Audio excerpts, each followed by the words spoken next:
guys, today slime tayo. Let's go! Ayos. Pap. Walang ganun choice.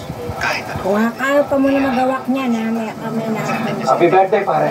Happy birthday, pare. Pare, happy birthday. Pare. Sensya na kayo, tinong pulutan natin. Toxin si Fred, sinagot-sagot yung aso. Pagkatapos, anong nangyari? Ano ba? Ina-disgrasya eh. Ganyan ka naman talaga eh.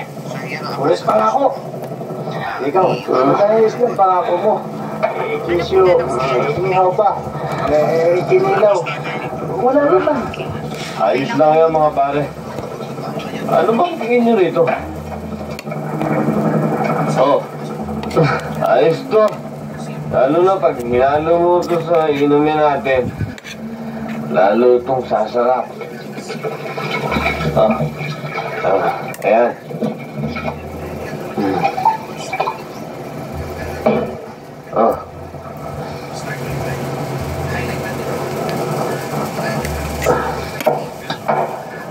Basta importante, magkakasama tayo ngayong gabi. Diba? Ayos lang. Ayos lang. Ako nga. Malaki rin mga traso sa'yo, pare. Bakit, pare? Wala rin ako nag-ano eh. Sino ba meron? Oo nga, ano? Ako rin. Pare.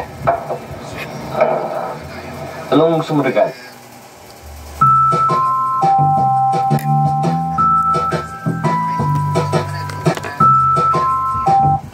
Pero ka tinatago sa amin, Kapitan. Umamin ka na kung ano yung ginagawa doon para makatulong ka sa bayan.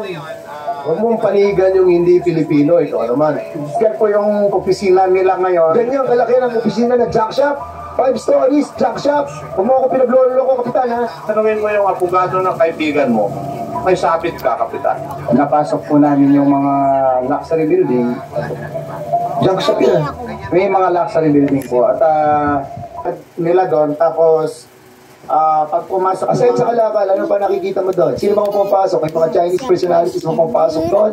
Meron ba mga empleyado? Marami ba empleyado pumapasok? 10 hectares yan, ha? Ang pinag-uusapan natin dito. Huwag mo kami pinagbubulan dito ng mga kalakal lang pumapasok yan. Ano-ano pa pumapasok doon sa area yun? 10 hectares. Maraming buildings. Magaganda. Diba?